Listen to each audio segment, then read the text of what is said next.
One of my favorite things about stories is that you never quite know where they're going to go. Even the worst games and movies don't make me feel like I wasted my time, because regardless, I'm just glad I know what actually goes on inside each of them and thinking about what I just experienced. And one element that has the opportunity to push a plot to true greatness is the plot twist. While there are plenty of mishandled twists, the good ones can make you reevaluate the whole story and catch you completely off guard. They have the potential to make the story just that much more interesting. Now, there's a lot of different things to keep into account whenever I'm ranking these, such as the twist itself, the build-up, execution, and how it affects the rest of the game. Also, this should be obvious, but I'm going to be spoiling these games rotten, so as usual, there'll be plenty of warnings throughout the video. And get comfy, because this will probably end up being one of my longest videos yet, so let's get started.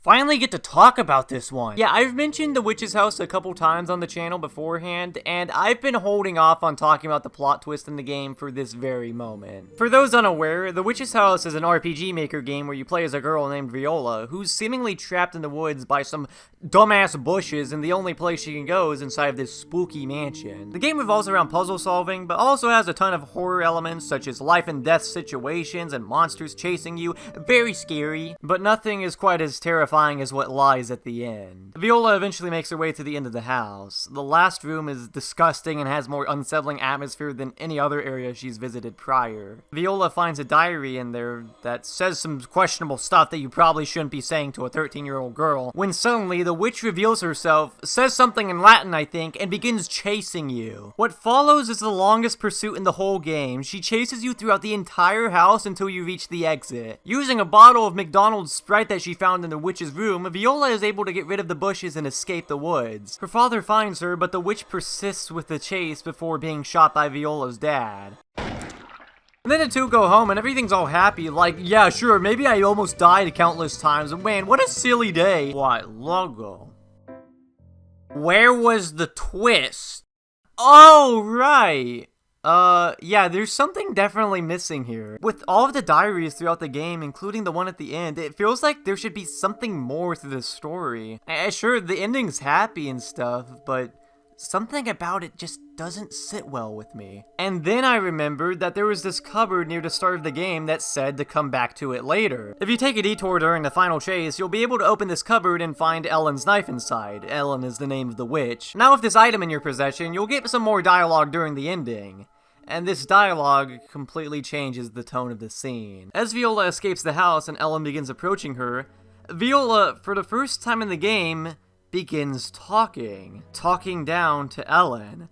Not the kind of personality I would have expected from our silent protagonist. She then begins to explain what exactly is going on. Before the events of the game, Ellen had developed a terminal illness that would eventually kill her. To her luck though, she had managed to convince a girl she had met who felt pity for her to swap bodies using her magic. This girl who swapped bodies with her was Viola. Before going through with the swap, however, Ellen mutilated herself and cut her tongue out to ensure that Viola would struggle to do or say anything in her new body. Viola, realizing that she had been tricked, tried using the witch's magic to trap Ellen in the woods and inside her house so maybe she could get her body back. But as you can tell, it didn't really work out. Viola's dad comes in and, thinking that he's saving his daughter, actually ends up unknowingly killing her instead, and the game ends with Ellen going home with him now that her plan has succeeded. It's amazing that simply a few extra details is enough to completely change the whole feel of the ending from something typical to dark and tragic. I mean, the good ending isn't even a good ending, it's more like a blissfully unaware ending. It makes me feel sick to my stomach watching Viola try to call out to her father, but being unable to speak properly. The story's revealing details that completely change the meaning of certain events is one of my favorite forms of plot twists. And for such a simple game, The Witch's House manages to completely shift the entire story to something more sinister with just a little extra dialogue and top-notch execution.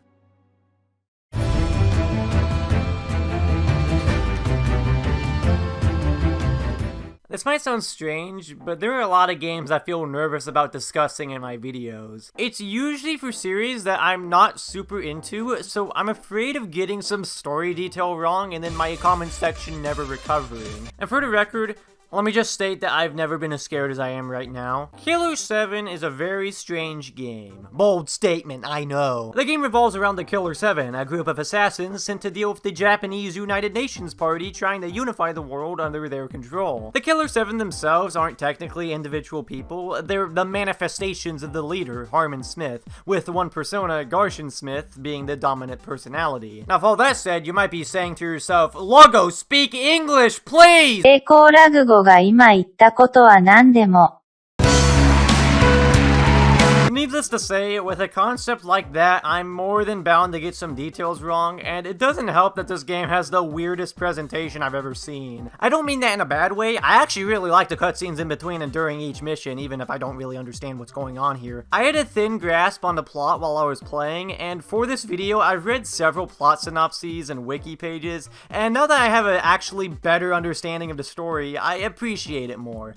But I'm still bound to get some stuff wrong here, so bear with me. As you proceed throughout the game, Garcian and friends go around killing a bunch of important political figures, and he learns more and more about the political conspiracy involving the United States and Japan, which eventually leads him to Cawborn Elementary School. This place gives off an oppressive feel, and considering what you've uncovered up to this point, you know that there is a dark secret waiting to be uncovered. The Killer 7 begin finding tapes around the school that document the purpose of the establishment. It's not an elementary school, that's just a front to cover its true role as a United Nations facility used to train the attending students into becoming assassins. The school also serves in manipulating the vote of the presidential election. One assassin at the school in particular, named Amir Parkreiner, stood out amongst the others as his skill was far above everyone else's. It was also an unstable danger to everyone there, but that's besides the point. Now, I started catching on to what was about to be revealed, but let's not get ahead of ourselves. After having the most badass round in Russian roulette in human history, the Killer 7 eventually find themselves cornered by a group of invincible heaven smiles, with each persona being eradicated one by one till Garcian is the only one who remains. After surviving that silliness, he then comes face to face with Kenjiro Matsuoka, who was Garcian's original target. He further elaborates on the school, and then calls into question who Garcian really is. Because when you think about it, Garcian and the Killer 7 have pretty much just been used as a tool in some stupid political warfare between the United States and Japan,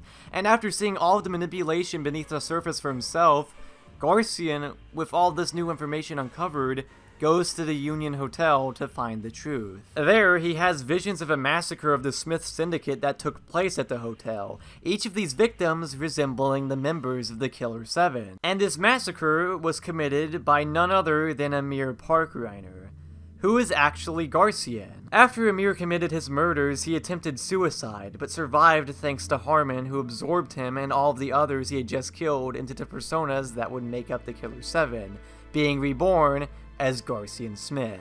And Garcian, who's normally a no-nonsense kind of guy, completely breaks down at this revelation, realizing who he really is and how he's been used, manipulated into serving two countries for their own gain. Now, as soon as I started listening to the tapes, I knew that Garcian was Amir, so this ending didn't really come as a huge surprise to me, but what made this twist so effective was the foreboding build-up and the somber reveal. A Killer 7 has such a wonderfully unorthodox yet engaging way of telling its story, and you know, I still don't think I completely understand it yet, but I still really like it regardless. That's the main reason why this twist is so low. I'm afraid of getting some information wrong here, because there's a lot of different ways you can interpret this story due to how it's told. I've dug into a deep rabbit hole researching for this entry, but like the game itself, the twist is very thought-provoking.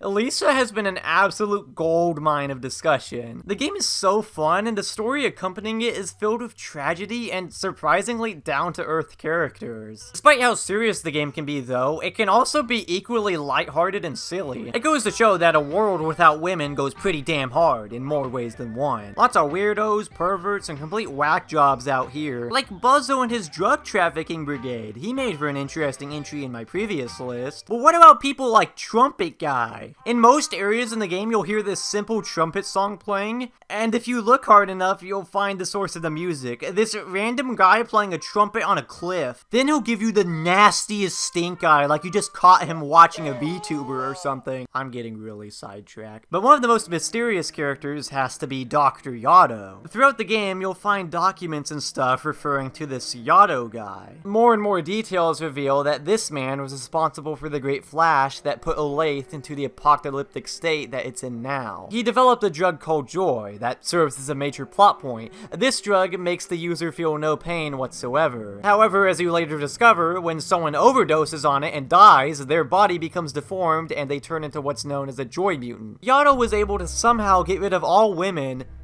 which, now that I think about it, that's the most debased thing anyone has ever done. Then after getting Buzzo to distribute Joy, which he did for his own reasons, he placed a baby girl in the middle of the wasteland for someone to find and eventually start a conflict among all of the men left in Olathe, getting themselves to kill each other, fighting over what to do with this last female human on the planet. And after death, these people would become Joy mutants, and Yato had specifically modified the drug to make the mutants obey his commands so that he could rule over them like a god. But with all that said, who actually is Dr. Yato? I mean, as far as I was aware, I'd never seen this dude at any point in the game. You only hear about him through the documents in the Joy Lab and see a conversation he had with Buzzo about his plans during the Joyless ending. We'd have to rely on Lisa the Joyful to clear some things up. This follow-up DLC stars Buddy, the last girl, sick and tired of the way she's been treated by Brad and all the other screwed up people in Olathe. And all she wants to do now is kill them all and become the most powerful person in the land. And also be a total bitch, but we'll talk about that some other time. She kills the strongest leaders that are still alive and eventually is left with nobody to contest her. And suddenly,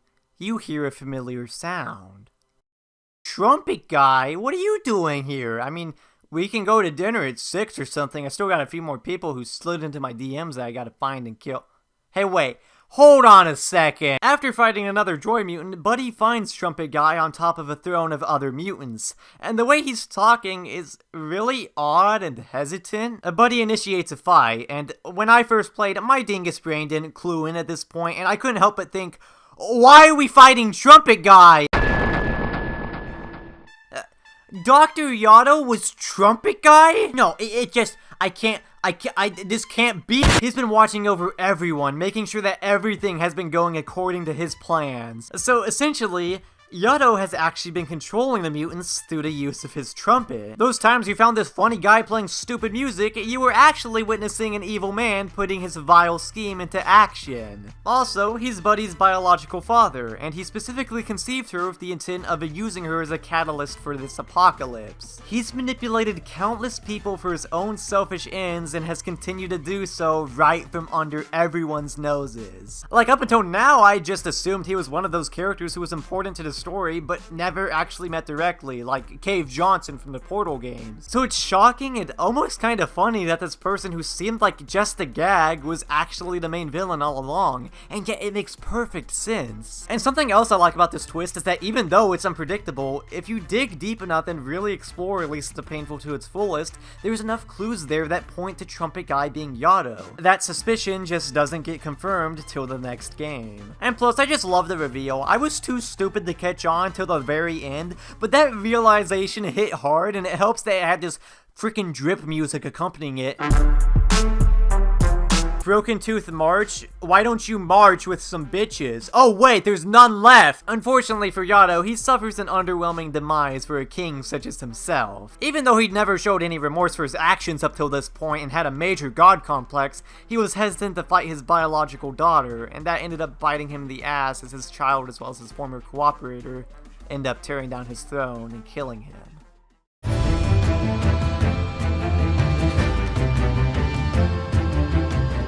You know, I think I've been too hard on Resident Evil plots. Yeah, they are like stupid B-grade horror films, but that's part of what makes them enjoyable. In recent years though, they've gone a step up and I think they've improved the storytelling in the past few titles. 7 of course being the prime example of this. It was a fun and really engaging story with interesting lore and a great cast of villains. Unfortunately, I think the one place they missed the mark was with the protagonist. A lot of people, including myself, found Ethan Winters to be a pretty weak protagonist especially compared to the fan favorites such as Leon or Jill. Due to the game being first person, Ethan was made to be sort of a shoe-in for the player. You're putting yourself into his shoes and immersing yourself into the world even more. The problem with Ethan, though, is that he talks. Lots of fucks, shits, poopy holes, and various other words that risk me losing my ad revenue. He has a personality that's flattered in his wife's chest, and you know, that's another thing. Why have a shoe-in for the player if the person I'm supposed to be already has characteristics and relationships? You really think I'd marry a woman with a face like Mia's? Like, dude, I'd get in bed with a molded before her. Anyway, Ethan is serviceable. He manages to make his way through the Baker residence quite adequately and put the poor mold-infected family to rest. Not without a few scratches, though, or limbs getting torn off, and being stabbed, and now I'm just convinced that he has cheat codes on or something. Yeah, in both this game and Village, he gets put through more torture than I've ever seen any other video game get put through. It's almost comical. And anytime a hand comes off, he just pours some Mountain Dew on it and sticks it back on good as new. What is in that Baja Blast? When we meet Ethan once again in Resident Evil Village, he goes on to live a happy, peaceful life in Europe with Mia and his newborn daughter Rose. And then Chris comes in and screws everything up, killing Mia and taking Rose. And a bunch of stupid stuff happens, and Rose ends up in the hands of a bunch of whack jobs in an insane village. Rose's essence was split up into multiple parts, and these piss jars were given to the 4 lords of the village by their leader, Mother Miranda. And you spend the whole game looking for each part. Once Ethan finds the last piece of Rose and kills the final lord, Miranda confronts Ethan. You see, the reason why Miranda wants Rose is because she had lost her own daughter, Ava, during the Spanish flu in the early 1900s. Shortly after her death, Miranda discovered the mold that would be the major plot point of 7 and Village, and conceived a way to try and revive her. And by the way, at one point she actually came into contact with the Connections who developed Evelyn, the main villain of Resident Evil 7. Evelyn wasn't a satisfactory reproduction for Miranda though. So the Connections screwed off and crashed a tanker transferring Evie into a bayou, ruining a random Louisiana man's life. Miranda specifically wants Rose because she believes that Rose is the key to reviving Ava. That doesn't really make much sense because Rose, as well as the whole Winters family, they're just ordinary people, right? Before getting an answer about what's going on, Miranda tears Ethan's heart out. Ethan dies! Afterwards, Chris and his men make an assault on the village as Miranda prepares for the ceremony to revive her long-dead daughter. And I'm not gonna lie, I really didn't like this segment. I know I made it out like I didn't really care for Ethan, but our protagonist being unceremoniously killed off and being replaced with another character who we've already played as countless times throughout the series up till this point really pissed me off. After 7 ending off with a stupid action segment, I was not ready to do another one of these with a character that I had gotten sick of. Even though he had his stupid quips and still wasn't a very noteworthy character, Ethan had begun to grow on me throughout the adventure, and seeing him go out with a fizzle was really disappointing. Anyway, after that idiocy, Chris finds the real Mia locked up in Miranda's lab. The Mia we saw at the beginning of the game was Miranda in disguise trying to get a hold of Rose, so that explains why Chris did what he did. It doesn't explain why Chris didn't tell Ethan why he killed his wife. And after this, I let out a sigh of relief as control switches back to Ethan. Ethan walks around for a bit, only to realize he's hallucinating as he starts seeing and hearing Evelyn. Evelyn begins to taunt Ethan, Ethan insisting that he's still alive when Evie drops a bombshell. Miranda didn't kill him. He'd actually been dead long before then. During the events of Resident Evil 7, when Ethan was searching the Baker's guest house for Mia, he had been knocked out by Jack and brought to the main house. However, unbeknownst to the player, Ethan hadn't been knocked out. He had actually been killed by Jack. As it turns out, the whole Baker residence had been infested with mold as said before, and mere minutes after stepping into the guest house, Ethan had become infected. And the mold had managed to reanimate his body and give him his regenerative abilities. So you're telling me that there's actually a story reason for him being able to just glue his detached body parts back together and survive the most ridiculous injuries? This whole twist completely caught me off guard. One minute I'm sort of peeved that this game seems like it's going in a stupid direction. Then, when I'm at my most vulnerable, this revelation hits me like a truck. Village's story had been decent, if a little dumb up to this point, but let me tell you, this cutscene, as well as all the ones following it, are honestly really damn good. The music and voice acting here hit their peak, and it made for a truly heart-wrenching moment as Ethan realizes how he won't be able to live to save his daughter. Screw you!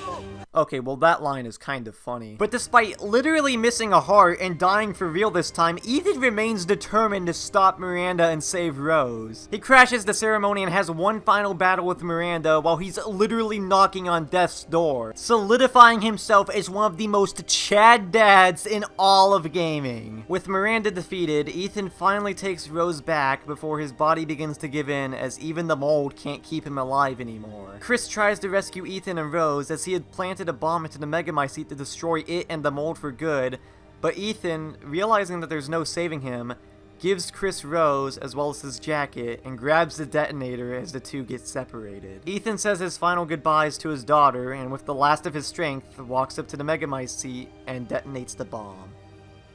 I still consider Ethan to be on the lower end of RE protags, but this finale did him so much good that I feel like it saved his character from just being boring. This whole game has been about him. It's delved further into his relationships, fleshed out his personality a little more, and explored his fears. And so, when the twist came around that he's been dead all along, it managed to make me feel and care for him so much. In the end, he got a heroic and wonderful conclusion to his story. One last thing. Whenever I first played this game, I remember when Ethan was about to push the detonator, I thought they were going to let me, the player, push the button to activate it. So I was a little disappointed when it was still just a cutscene. However, and I know this was not intended at all, I find it fitting that the game doesn't let the player push the detonator in some cutscene event, as Ethan wasn't just a vessel for the player anymore. He had grown beyond that, and had become his own defined character with his own motivations and actions.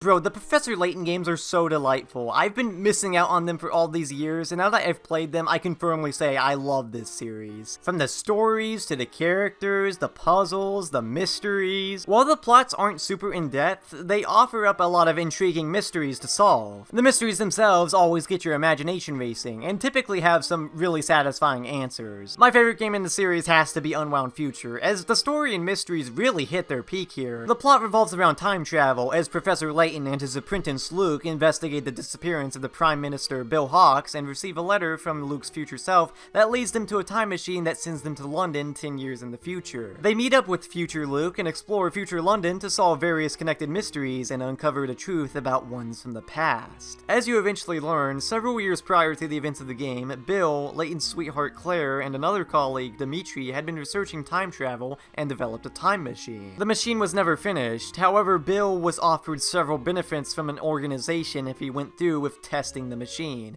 ignoring the potential consequences of it being incomplete. Like a dingus, he went through with the experiment with Claire serving as a test subject, and before Dimitri got the chance to stop them, it was too late. The machine had exploded, killing Claire and causing several other casualties in nearby buildings. Dimitri, who was in love with Claire, was distraught by this, and began working on another time machine in hopes of saving her. Unable to do this alone, he kidnapped various scientists and trapped them in the future so that they would be forced to make the time machine for them to escape. But hold on one sec, why does this dude need a new time machine built when there's literally one right there? Like, did you think of that? Well, when every major character gets rounded up in one place, Layton unveils the truth that he has deduced. Future London is actually not the future at all. It's a huge replica city built in the giant caverns beneath the real London. And the time machine is actually just an elevator that leads down there. Yeah, I knew there was something suspicious about a video game having a good plot involving time travel. The replica city was built just to convince the scientists brought and trapped down here that they were stuck in the future and had to build a time machine to get out. That by itself is a really cool reveal, and while every Layton game has some weird stuff going on, you know that there's got to be some plausible explanation to all of it. After all, there is no puzzle without a solution, yet I was actually fooled into thinking that this really was the future. Not gonna lie, Dimitri's plan was pretty effective in that regard. Unbeknownst to him, however, there was someone else who had hijacked his plans for their own gain. And I want you to think about the implications of this not actually being the future. Because if that really is the case, Then who the crap is Future Luke? Future Luke is actually a young man named Clive, who lost his parents in the explosion that took place during the time machine incident. Clive eventually learned about the people involved in the tragedy, and the fact that one of them was the freaking Prime Minister, he didn't take too kindly to that. So he planned his revenge for the deaths of his parents, not just against Bill, but London as a whole. The scientists who were building a time machine were actually unknowingly building a giant war mech instead, which I don't get how you confused the two. Clive escapes, brings his mech to the surface, and begins destroying London in the most spectacular finale the series has to offer. Okay, so every Layton game has a moment where Layton deduces everything going on and finds out the mastermind behind all the conflicts throughout the game, but this is easily the best one, as up until this point, the villain reveals, while cool, were pretty obvious and not effective because, you know, Don Paulo is cool and all, but he's not my kind of villain. Then all of a sudden, we have this cool twist that's immediately followed up by an actually damn good and surprising twist villain. But what really makes this reveal so strong is how the mysteries in this game are handled. Each Layton game has a tab on the menu dedicated to the mysteries throughout the game and details about each one. When one gets solved at a certain point in the story, the game labels it as such, and now you know everything about it. In Unwound Future, however, some mysteries are followed up with a full story label, detailing the entire truth about them. Some of the mysteries in this game get prematurely classified as solved, and you just think that's all there is to it. You think Future Luke really is from the future because, oh, the game says that the mystery surrounding him is solved, when in reality you're being tricked and there's more to the mystery than you're being let on about. The twists were already great by themselves, but weaponizing a feature that you've grown so familiar with to make this reveal all the more shocking is nothing short of genius.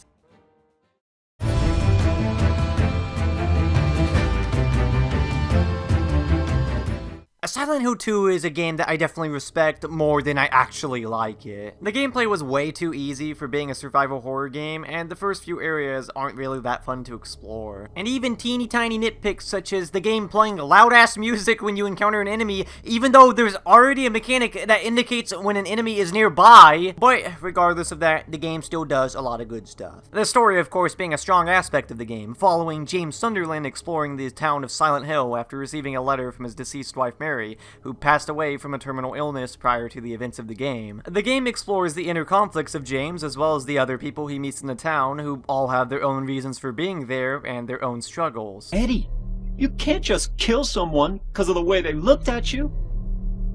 Oh yeah? Why not? I mean, he does make a fair argument. James is also pursued by a creature known as Pyramid Head, and also meets a woman named Maria, who looks exactly like Mary, even though the two are unrelated. Near the end of the game, James arrives at a hotel where he and Mary spent their honeymoon. As James investigates more, he soon realizes that there are several discrepancies involving Mary's passing, and decides to revisit the room where they had previously stayed to find a tape they left behind. When James reaches the room, he watches the tape, and while it seems normal at first, there are several cut-ins showing Mary sick in bed, and James smothering her to death with a pillow. And James now realizes that it wasn't the disease that took his spouse's life.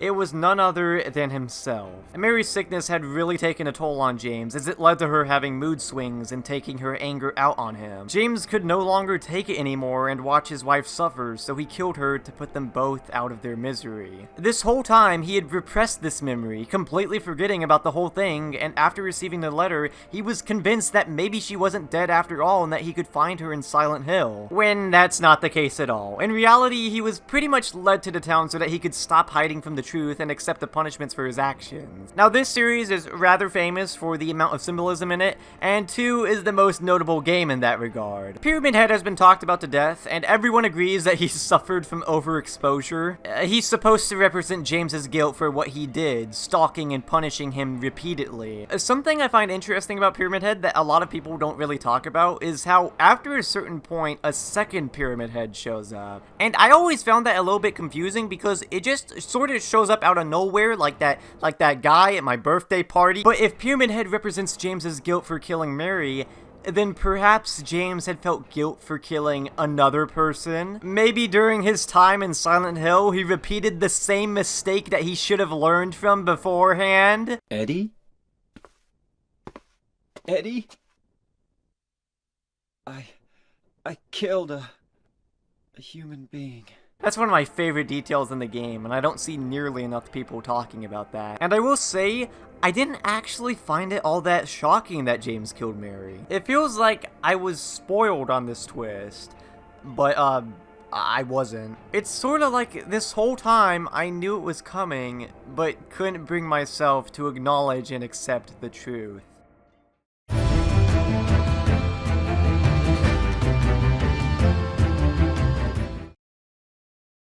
Danganronpa is a really fun series with a lot of stupid moments. The major twists and turns these killing games have in store at the end of each one range from lacking a lot of weight to outright having some of the worst delivery I've ever seen. While there are twists in each individual case, the final cases of each game are the most noteworthy, yet a lot of people, including myself, tend to agree that the last cases are pretty weak. They focus on the outside world and the lore of the series, and usually end up turning into an exposition dump, when I'm personally a lot more interested in what goes inside the realm of each killing game, and watching the characters grow. V3 in particular is very infamous for two huge twists, the twist in the final case being quite possibly the most mixed I've ever felt about any piece of media ever, and the other one actually happening near the start.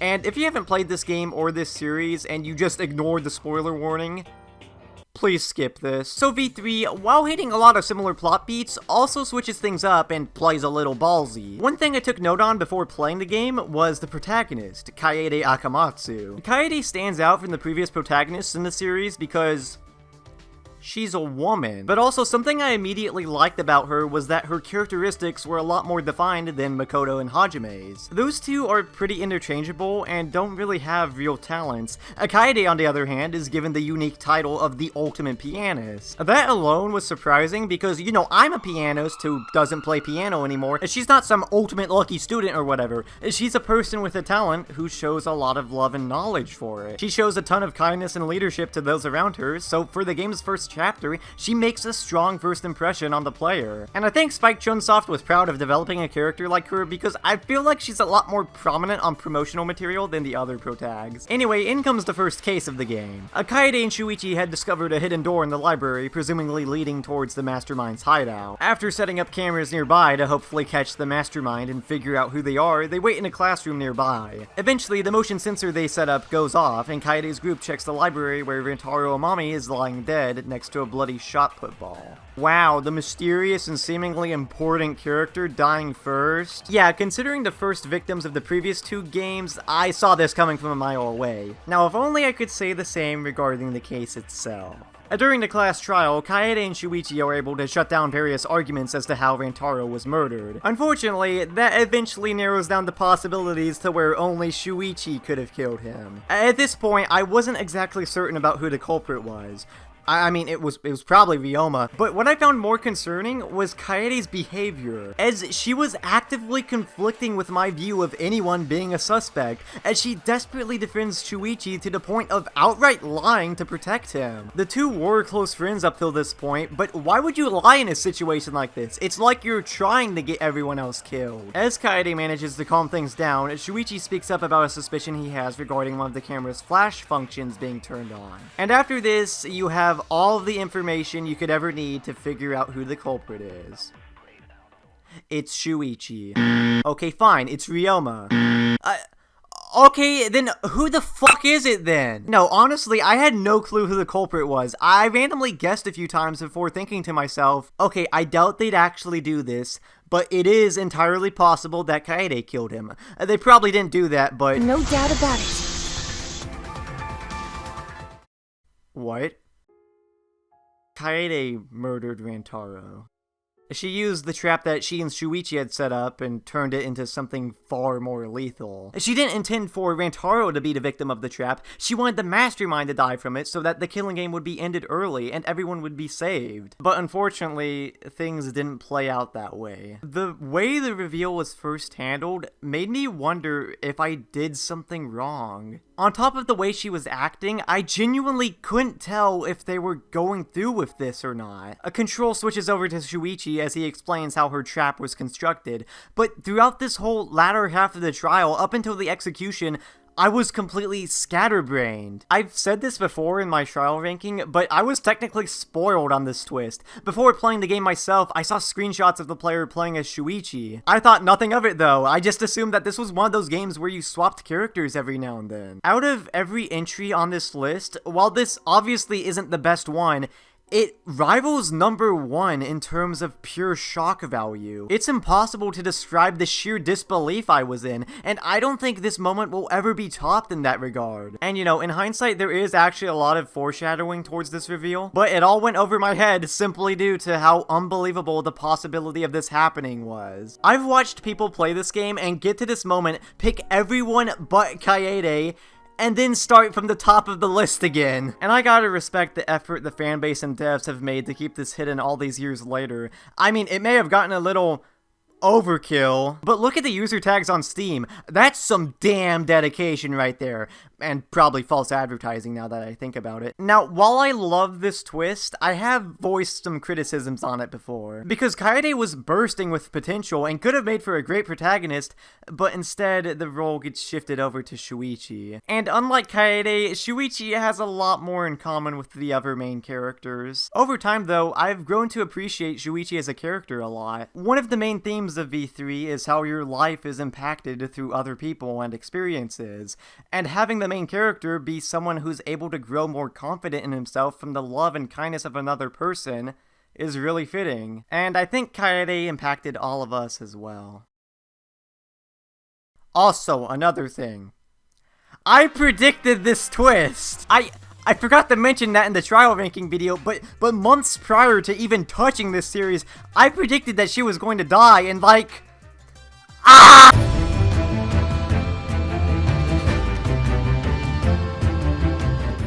AI The Somnium Files is a really hard game to talk about, yet for some reason I keep bringing it up anyway. It's one of the more interesting visual novels I've played, mainly due to its structure. The whole game focuses on Detective Kaname Date and his accompanying AI eyeball investigating the new Cyclops killing case, a series of murders where the victim is always missing an eye. The story has a lot of branching paths, some have endings while others end on rather intriguing cliffhangers. One thing that's great about this story is that it always has you guessing. There's a ton of interesting plot threads brought up. Delving into people's minds via the sync machine is a main mechanic of the game, uncovering more clues about certain events, and sometimes painting the character whose mind you're exploring in a more suspicious light. Seriously, every character ends up seeming like a valid suspect at one point. Once you clear all of the routes, the final few open up, kicking off the finale. Now, like I said previously, this game has a ton of stuff to talk about, so we'd be here all day if I tried to explain the context to you. Plus, I'm at risk of repeating myself because I've actually talked about parts of this final act in my Disturbing Characters video,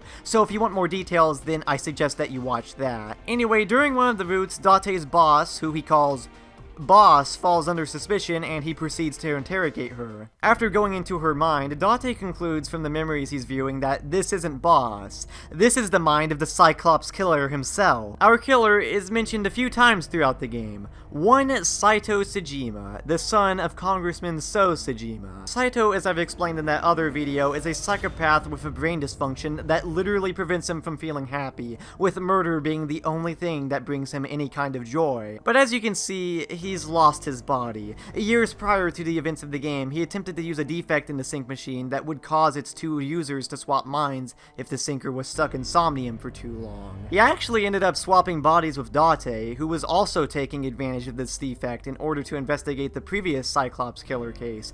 It's a long story. Saito could no longer feel the same joy from killing, as his brain was with a completely different person now. So he's been getting a hold of various people and forcing them to swap bodies with him, then killing the person whose body he was previously occupying. Now, I don't want to make this entry about Saito, because he's a good character, don't get me wrong, but he's not what makes this reveal so great. What makes this twist spectacular is how it perfectly ties up every loose end and unexplained mystery into one lovely knot. Like I said earlier, almost every character seems suspicious at one point or another, and that's because Saito was probably in their body at one point or another. Iris, for example, normally a cheerful and upbeat character, has moments where she seems a lot more sinister and disturbing. In One Root, when you go into her somnium, it's far more unsettling than any other characters up till that point, and you just wonder what's actually going on with her. But then you realize that at that point, that wasn't Iris, that was Saito in her body. Or what about Rinju doing a bunch of weird things and acting like a complete lunatic before suddenly becoming another victim in the case? Once again, that was Saito using his body and disposing of it once it served no more purpose. I don't think I could ever express how huge this twist is due to just how much it affects the game. And the reveal itself is wonderfully unnerving, sitting here with a psychopath in the body of someone you've grown to know. It gives me similar vibes to the twist in Justice for All, even if they are very different. And you just sit there and watch as the final pieces of the story come perfectly together. During the last few hours, I had become incredibly engaged with the game, and the reveal at the end of it all was excellent.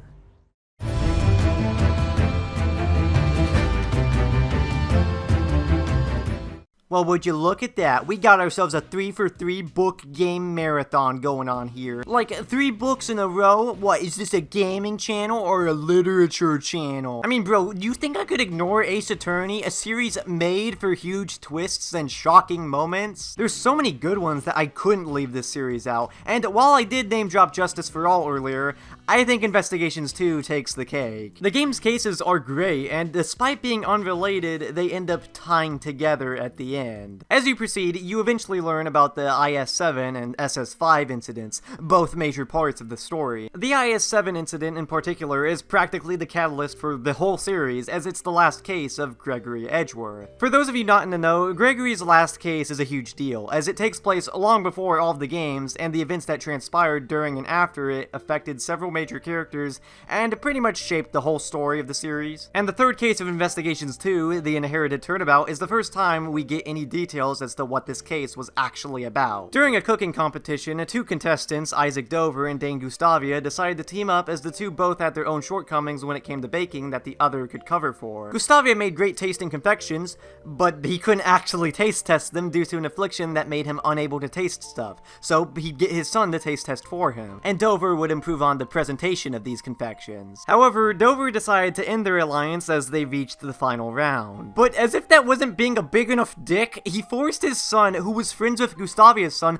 to essentially kidnap him and lock themselves in their car out in the freezing cold. So now Gustavia had nobody to test his creations and lost his collaborator. After some conflict, he eventually ends up killing Dover, and he doesn't get caught due to Gregory's investigation getting cut short after his murder. But Edgeworth manages to catch Gustavia all these years later. As for what happened to Gustavia and Dover's children, they ended up almost freezing to death out there, before being found by assassin Sirhan Dojin. The experience was so traumatic, however, that they both suffered amnesia, forgetting who they were and being turned over to an orphanage. No concern to Gustavia though, because he ended up disowning his son after that situation anyway. Yeah, there's no innocent party here, because to be honest, both of them are assholes. Now, The Inherited Turnabout is an important case for the whole series, but also this entire game. Because while all of that information seems to be exclusively tied to that case alone at first, it becomes relevant later on. So anyway, Edgeworth does his thing, going case to case, proving circus performer Simon Key's innocence in a prison murder, finding out that the head of the investigation committee, Blaze the Best, is actually a big pee-pee hole, and then after all that wackiness, investigating the murder of the president of Zheng Fa. What? The final case of the game sees Edgeworth looking into this weird murder and eventually finding that it links back to another old incident that occurred a few years after IS-7. The SS-5 incident that took place outside of an orphanage. Edgeworth deduces that this was a fake hostage situation to kill the real president of Zheng Fa with the assistance of Dojin and replacing him with a doppelganger. So the president, who you had met earlier in the game and is dead now, was actually a fake, and the real one has been dead for a long time now. This stunt was orchestrated by said doppelganger doppelganger, Warden Patricia Rowland, who you had also met previously, and even Blaze. Lots of high-level people doing really bad things, but I guess you wouldn't put it past Blaze at this point. But it certainly makes me feel a lot less sympathy for Rowland. I love how they turn her into a scumbag during this final case. After the deed was done, the three then decided to kill Dojin to prevent him from speaking about the situation, but a fire caused by a kid at the orphanage distracted them for long enough to let Dojin escape. Now then, what's the correlation between this and the IS-7 incident? Well, you see, you meet Dojin multiple times in the game, and during this last case, he tells you about his side of the story during this incident,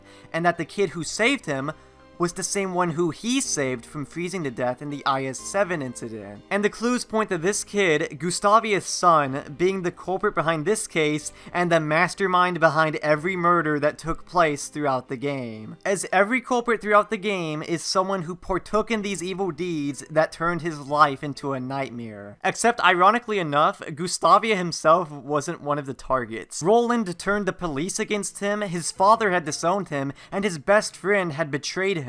Oh yeah, that friend of his. That would be Dover's son. You learn that he's Horace Knightley. He was the culprit in the first case and the victim in the second one. And he's important because despite suffering from amnesia, he was still friends with Gustavia's son, although unaware of what he did to him in the past. But Horace's only real friend was our boy Simon from earlier. Just a small thing he mentioned at one point.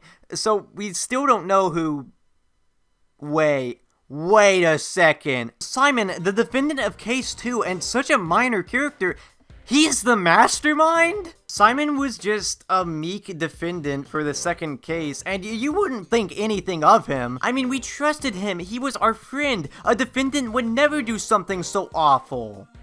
Most of the time. After piecing everything together, the game brings up this line of dialogue again, and I just sat there and tried to think about who said it, and I just had the stupidest smile on my face when I realized who our mastermind was. And as soon as Edgeworth and the gang confront him and bring up the various connections he has, not just to the doppelganger's murder, but every single previous case, Simon puts on a pretty good facade, but Edgeworth sees right through it, and Simon drops the act and shows that beneath his timid appearance lies a one-of-a-kind manipulator. They managed to turn this character, who you assumed served a small role in the grand scheme of things, into the best villain in all of Ace Attorney. Simon has been secretly influencing everyone behind their backs and causing a chain reaction that one by one got everyone who's wronged him to pay for their misdoings, either by prompting them to murder someone and end up being caught and arrested, or getting themselves killed. What I love so much about this twist isn't necessarily the reveal, as it's good but didn't get as strong of a reaction that other entries on this list got out of me. It's how they successfully follow up on it and deliver in spades. You see, a lot of Ace Attorney villains have some sort of protection,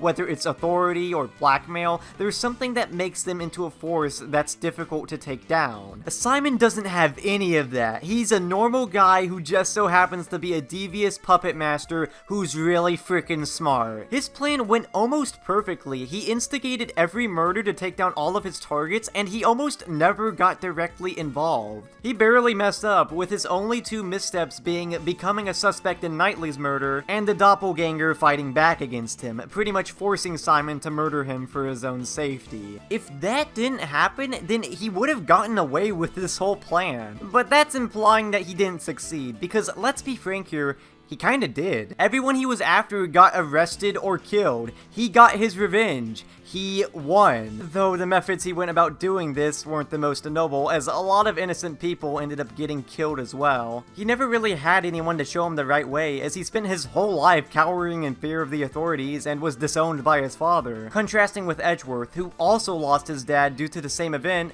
except he actually died. But while Edgeworth was being misguided too, he eventually got on the right track thanks to help from other people. Simon never had anyone aside from Horace, but even then, once he learned what Horace did years prior, he just became another sight in his crosshairs. Hey wait, a game with a tragic event that impacts the lives of the main character and antagonist, where said antagonist is determined to get revenge on those who caused them so much anguish?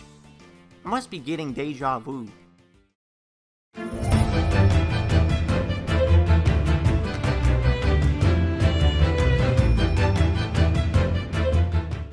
So this last pick might seem a little weird considering everything else we've seen up till now. And before we get started, I just want to say that if you haven't played this game, absolutely do not watch this entry. Yes, that is a threat, and there will be several frogs outside your house if you don't heed my warning. But seriously, this one really got me, and I'd like everyone else to have a similar experience with it. Something that sucks though is that now your expectations are going to be stupid high, because part of what was so good about this final entry is that I didn't even think there'd be a plot twist in this game.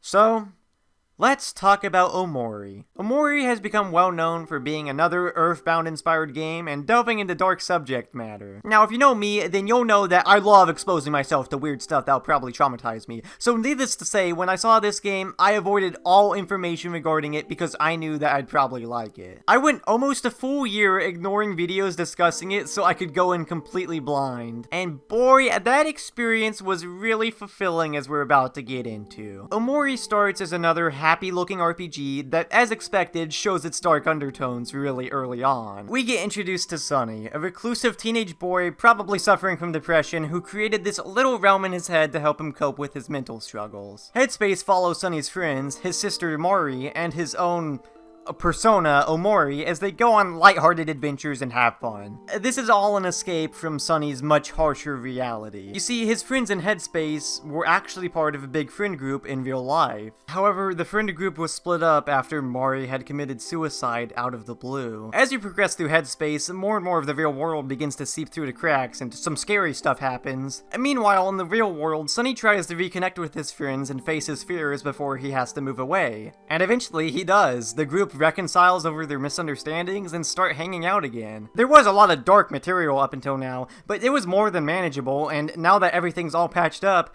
Sunny can move away without any regrets left behind.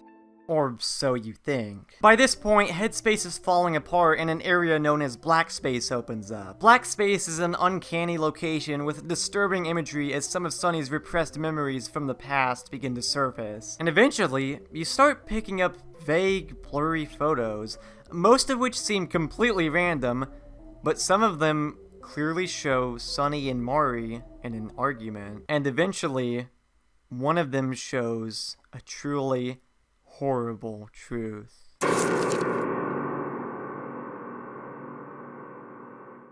Mari never committed suicide.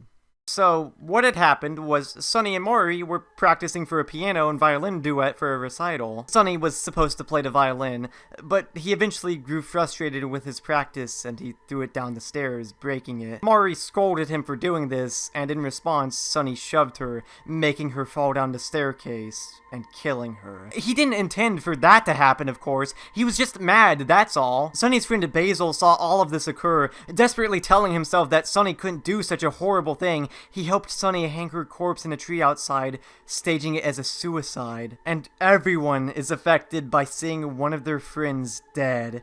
And Sunny and Basil have been living with the guilt of this since then. This reveal was so unbelievable. Like Basil, I couldn't believe what I had just witnessed, as I had been convinced that it was a suicide just like everyone else, and then right at the very end, they show the cold, hard truth. I didn't know how to react. I saw that picture, I couldn't even tell what was going on, but I started filling in all the blanks and my mind was rushing like crazy. And they force you to take every single photo and put them in order so that you figure out exactly what went on. And going through each photo and realizing what happened is like slowly pulling a knife out of your heart. And whenever I saw this, I immediately thought, oh my god, I'm playing as an evil character again. That's not the case at all. I mean, it was just an accident, but that conclusion I came to at that moment, that's the exact thing Sunny was terrified of everyone thinking if he told them the truth. The divide of the friend group, their mourning, all of that was Sunny's fault, and he could never bring himself to tell them that. He created Headspace to try and escape from it all, but that couldn't fully protect him. You can't just ignore your problems like that.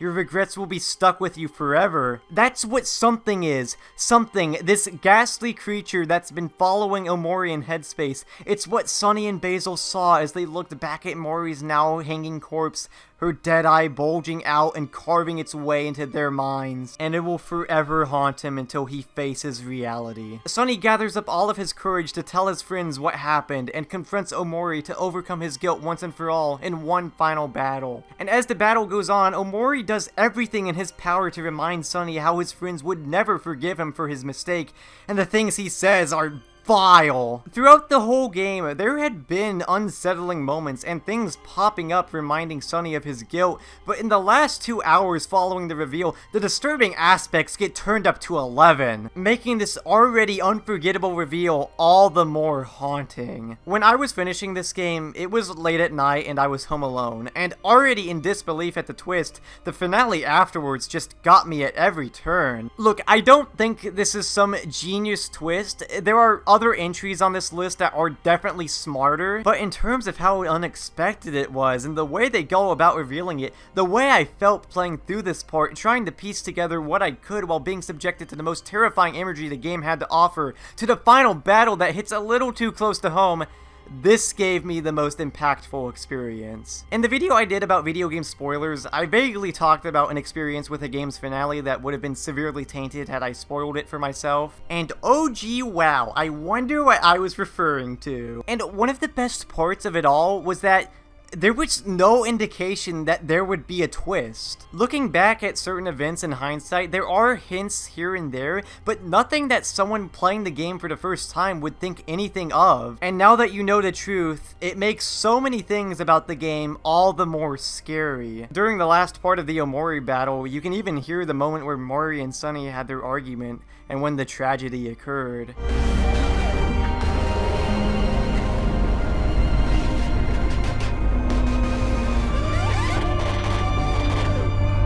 The game's horror makes complete sense now that you know the truth behind it all. There's so much more meaning to it now. And like I said, this isn't the smartest twist ever made, and I don't want to call it the best one, but it was my favorite, as it redefined the whole game and was handled so spectacularly, making for one of my favorite finales in any game ever. It really was something. I'm Luggo the Lugician, and if you watch this entry without playing the game yourself,